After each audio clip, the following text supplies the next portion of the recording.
नमस्कार, खबरें जारी न्यूज 24 पर मैं हूं आपके साथ मकसूद खान। खास पेशकश में बात हरियाणा की, क्योंकि हरियाणा में विधानसभा चुनाव को लेकर राजनीतिक दलों की तैयारियां तेज हो चुकी है। लोकसभा चुनाव में हरियाणा ने बीजेपी और कांग्रेस को 50-50 का जनादेश दिया।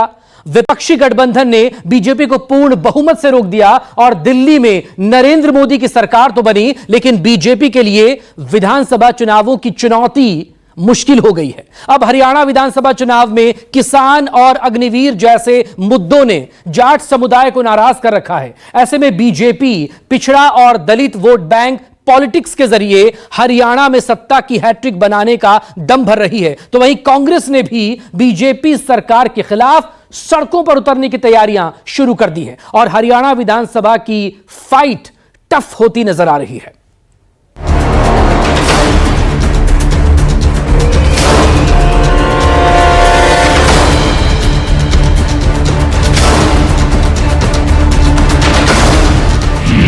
हरियाणा में सियासी ऑपरेशन, टारगेट पर विधानसभा चुनाव मिशन।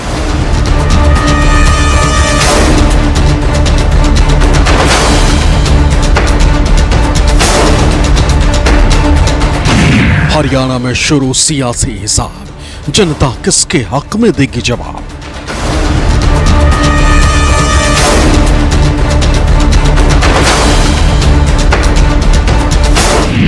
विधानसभा की 90 सीटों का घमासान, 2024 में हरियाणा कितना आसान।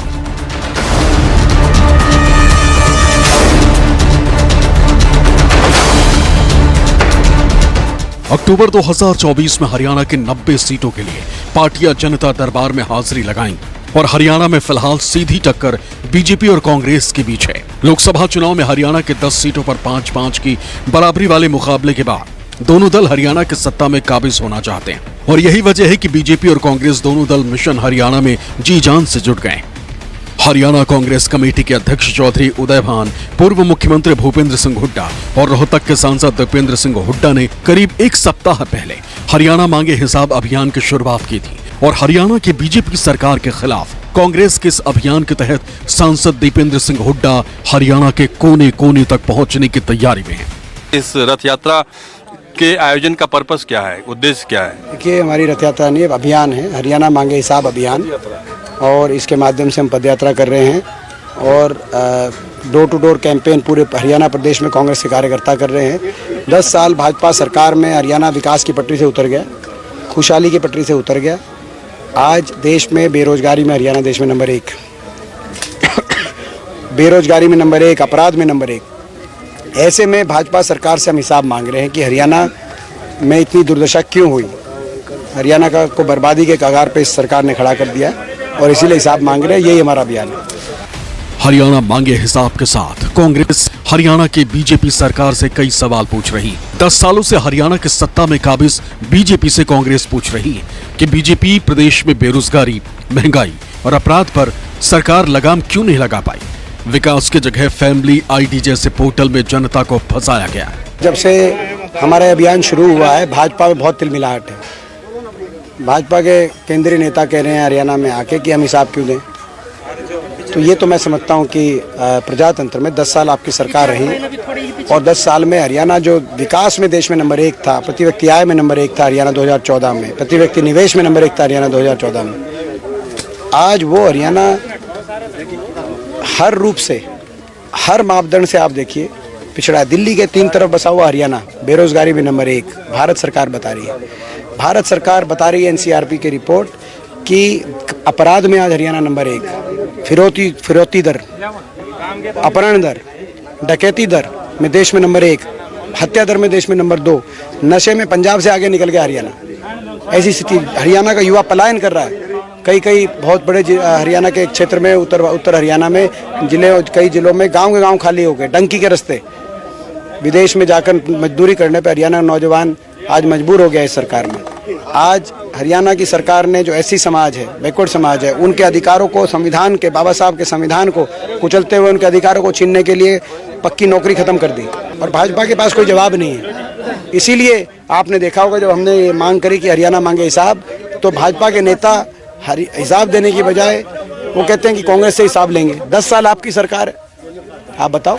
16 जुलाई को महेंद्रगढ़ की रैली से अमित शाह ने पूर्व मुख्यमंत्री चौधरी भूपेंद्र सिंह हुड्डा को उनके हिसाब मांगने के अभियान पर पलटवार करते हुए चुनौती दे डाली थी। शाह ने हरियाणा से हुंकार भरते हुए कहा था कि बनिए के बेटे हैं और पिछले 10 साल का पूरा हिसाब उनके पास है। अमित शाह ने कांग्रेस को चैलेंज देते हुए कहा था कि हुड्डा साहब को अपने 10 साल के कुशासन का भी पूरा हिसाब जनता को देना चाहिए। हुड्डा साहब ने घोषणा की है हरियाणा के गांव-गांव जाकर कांग्रेसी हिसाब मांगेगा। हिसाब मांगे हरियाणा। हुड्डा साहब, हम क्यों डेबिट रखें? मैं तो हिसाब लेकर आया हूं और यहां से चुनौती देता हूं हुड्डा साहब, हमारे 10 साल और आपके 10 साल का हिसाब लेकर हरियाणा की जनता के पास जाइए। और आज मैं हरियाणा के भाजपा के एक एक कार्यकर्ता का आह्वान करना चाहता हूं। हिसाब वो क्या मांगेंगे हम लेकर जाएंगे। हुड्डा साहब सुन लीजिए, मैं बनिया का बेटा हूं, पाई पाई का हिसाब लेकर आया हूं, पाई पाई का हिसाब। आप क्या हिसाब मांग? आप हिसाब दे सकते हो नौकरियों में करप्शन का, आप हिसाब दे सकते हो जातिवाद फैलाने का, आप हिसाब दे सकते हो पिछड़ा वर्ग को न्याय करने का, आप हिसाब दे सकते हो परिवारवाद का, विकास का हिसाब नहीं दे सकते। इस अभियान के तहत सांसद दीपेंद्र सिंह हुड्डा पूरे प्रदेश में पदयात्रा निकाल रहे हैं और लोगों के साथ संवाद कर रहे हैं। हरियाणा में कांग्रेस के इस अभियान से लोग भी जुड़ते नजर आ रहे हैं। 750 किसानों की लाशों का, शवों का बोझ मोदी जी और खट्टर साहब के कंधों पे है, उसका जवाब देना पड़ेगा। आज पूरे हिंदुस्तान में दीपेंद्र हुड्डा जी के मुकाबले कोई किसान नेता नहीं है और पूरी जन भावना, पूरा हरियाणा स्टेट भाई दीपेंद्र के साथ खड़ा है। चौधरी दीपेंद्र सिंह हुड्डा पूरे प्रदेश में इकलौते ऐसे नेता हैं जो किसान, दलित, मजदूर, आदिवासी, पिछड़े, छोटे व्यापारी सबको साथ लेके चलने वाले व्यक्ति हैं। और किसान पुत्र होने के नाते उसको पता है कि किसान के साथ में आज किस प्रकार की जो पीड़ाएं हैं, उन पीड़ाओं को समझ के आज स्वयं दीपेंद्र हुड्डा जी ने आके अपना मोर्चा संभाला है और प्रदेश को आगे बढ़ाने का निश्चय लिया है। एक सेकंड। काकी ताई बाण भाई, काकी ताई बाण भाई, लोग लगाई बालक हो चाहे बुढ़ा, पूरा हरियाणा रुका मारने लग गया। सीएम बनेगा भाई दीपेंद्र हुड्डा।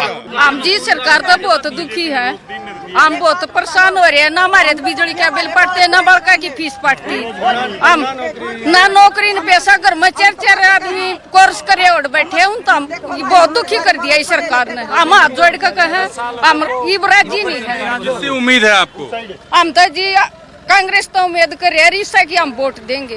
सरकारी तो जी सारे कर दिया, प्राइवेट गणे चला दिए। हमारे बालक लग दे, हमने राशन मिलता, हमारे 70 साल के हमारे आदमी और उनकी पेंशन बन रही, हमने कि पानी मिलता है, हमने कुछ मिलता, प्लाट काटे कहे थे वहाँ काटे नहीं है जी, राशन मिलता नहीं, क्यों नहीं मिलता। हमें जूठी ठाठा अंडा जो हमारे बालक रोजगार पर होंगे तो हमें आड़ा होंगे, आड़ा नहीं होंगे। विधानसभा चुनाव को लेकर सभी राजनीतिक दलों ने काम करना शुरू कर दिया है। बीजेपी, कांग्रेस, जननायक जनता पार्टी यानी जेजेपी और इंडियन नेशनल लोकदल यानी INLD सहित अन्य सभी पार्टियों ने विधानसभा चुनाव के लिए तैयारियां तेज कर दी। ऐसे में 10 साल से हरियाणा की सत्ता पर काबिज बीजेपी तीसरी बार हरियाणा में सरकार बनाने की कोशिश में है। हरियाणा में बीजेपी और कांग्रेस के पास 5-5 लोकसभा सीटें, लेकिन यूपी की तरह हरियाणा में भी बीजेपी को कास्ट पॉलिटिक्स ने नुकसान पहुंचाया। किसान आंदोलन के चलते भी हरियाणा में बीजेपी को नुकसान हुआ और विपक्ष ने अग्निवीर मुद्दे को उछालकर भी बीजेपी को बैकफुट पर धकेला। आपको बता दें कि लोकसभा चुनाव में आरक्षण को लेकर बड़ा मुद्दा बना था और बीजेपी को इसका नुकसान भी हुआ। विपक्षी दलों ने इस मुद्दे को खूब भुनाया था और भारतीय जनता पार्टी को हरियाणा में भी नुकसान हुआ और पार्टी 5 ही सीटें जीत पाई। ऐसे में अब हरियाणा बीजेपी पिछड़े और दलित वोटर्स को रिझाने की कोशिश कर रही है। हरियाणा में बीजेपी गैर जाट वोटर्स पर फोकस कर रही, अलग अलग इलाकों को अलग अलग नेताओं के जरिए साधने का प्रयास कर रही। बीजेपी ने लोकसभा चुनाव से पहले सैनी समाज से आने वाले नायब सिंह को सीएम बनाया। वहीं ब्राह्मण चेहरा मोहनलाल बड़ोली को हाल ही में प्रदेश अध्यक्ष बनाया गया। दक्षिणी हरियाणा के महेंद्रगढ़, रेवाड़ी, चरखी दादरी, भिवानी, झज्जर, गुरुग्राम, मेवात समेत 24 जिलों की ओबीसी वोट बैंक पर बीजेपी की नजर है। 16 जुलाई को महेंद्रगढ़ में आयोजित ओबीसी सम्मान रैली के जरिए केंद्रीय गृह मंत्री अमित शाह ने ओबीसी समाज को साधने की पूरी कोशिश की। गृह मंत्री ने रैली के मंच से ओबीसी के लिए 3 बड़ी घोषणाएं कर दी। अमित शाह ने हरियाणा में ओबीसी आरक्षण में लगाई गई क्रीमी लेयर की सीमा 6 लाख से 8 लाख करने की घोषणा की। इसमें तनख्वाह और कृषि आय भी नहीं गिनी जाएगी। पंचायतों में ओबीसी ग्रुप ए में 8% आरक्षण था, अब ओबीसी ग्रुप बी के लिए भी पंचायतों में 5% का आरक्षण मिलेगा। पंचायतों के साथ साथ नगर परिषद में भी ओबीसी ग्रुप बी के लिए 5% आरक्षण का ऐलान अमित शाह ने किया। मुख्यमंत्री नायब सिंह सैनी ने इन तीनों घोषणाओं से संबंधित नोटिफिकेशन की कॉपी भी हाथों हाथ मंच पर ही मुहैया करवा दी। नायब सिंह जी की कैबिनेट ने 3 निर्णय करे हैं। सबसे पहला निर्णय, क्रीमी लेयर की सीमा 6 लाख से बढ़ाकर 8 लाख करने का निर्णय नायब सिंह सैनी भाजपा सरकार ने किया है। इसके साथ साथ 8 लाख गिनने में तनख्वाह भी नहीं गिनी जाएगी और कृषि की आय भी नहीं गिनी जाएगी। अब हर बच्चे को ओबीसी का फायदा मिलेगा। अब तक पंचायतों में जो रिजर्वेशन था उसको भी बदलने का फैसला किया है। पंचायत में 8% रिजर्वेशन ग्रुप ए के लिए था, उसके साथ 5% रिजर्वेशन ग्रुप बी के लिए भी आज से शुरू हो जाएगा। इससे बहुत बड़े हरियाणा की जनता को ये आरक्षण का फायदा मिलेगा। रिजर्वेशन म्युनिसिपल कॉरपोरेशन में भी 5% ग्रुप बी के लिए शुरू होगा, 8% 10 का 10 रहेगा और ग्रुप बी का रिजर्वेशन 5% ज्यादा मिलेगा। भारतीय जनता पार्टी ने लोकसभा चुनाव से पहले हरियाणा की सियासत में ओबीसी को साधने की कवायद शुरू कर दी थी। लोकसभा चुनाव से करीब महीने भर पहले ही बीजेपी ने मनोहर लाल खट्टर से इस्तीफा लेकर और नायब सिंह सैनी को मुख्यमंत्री बनाकर सबको हैरान कर दिया था। और अब बीजेपी नायब सिंह सैनी को ओबीसी का बेटा और कॉमन मैन बताकर हरियाणा जीत का सूत्र तैयार कर रही है। मैं सैनी जी को ढंग से जानता हूं। एक ऐसा आदमी है कि जो मुख्यमंत्री बनकर भी मुख्यमंत्री नहीं बना है। ये सीएम तो बना है मगर चीफ मिनिस्टर नहीं बना है। ये सीएम बनने के बाद भी कॉमन मैन है, सामान्य लोगों का प्रतिनिधि है, मेरे पिछड़ों आपका प्रतिनिधि है। मित्रों, मैं इतना ही कहना चाहता हूं कि हमने हरियाणा में एक बीसी के बेटे को गरीब घर से, नायब सिंह जी खड़े हो जाइए, जोर से ताली बजाइए नायब सिंह जी के लिए। एक बीसी के बेटे को हरियाणा का मुख्यमंत्री बनाया है। अब इनके नेतृत्व में हरियाणा आगे बढ़ेगा। हरियाणा विधानसभा चुनाव की सरगर्मी तेज होते ही कांग्रेस ने भी अपनी तैयारी शुरू कर दी। कांग्रेस ने 15 जुलाई से हरियाणा मांगे हिसाब अभियान की शुरुआत की। रोहतक के सांसद दीपेंद्र सिंह हुड्डा के नेतृत्व में अभियान की शुरुआत की गई। विपक्षी दल का कहना है कि अभियान के तहत वो बेरोजगारी और कानून व्यवस्था समेत अलग अलग मोर्चों पर सत्ता में बैठी बीजेपी को निशाना बनाएगी। कांग्रेस ने गुरुवार को राज्य सरकार के खिलाफ एक आरोप पत्र भी जारी किया था, जिसमें विभिन्न मुद्दों को लेकर हरियाणा सरकार की आलोचना की गई। कांग्रेस छत्तीस बिरादरी को साथ लेकर चलती है, लेकिन 10 साल की सरकार के बाद आपको अपना मुख्यमंत्री बदलना पड़ा, मुख्यमंत्री का चेहरा बदलना पड़ा, गठबंधन तोड़ना पड़ा, ये कह के कि इस सरकार में काम नहीं हुए, तो 10 साल की दुर्दशा कौन हिसाब किताब देगा? कोई काम भी बताओ 10 साल में जो किए हुए इन्होंने, वो बताना पड़ेगा ना।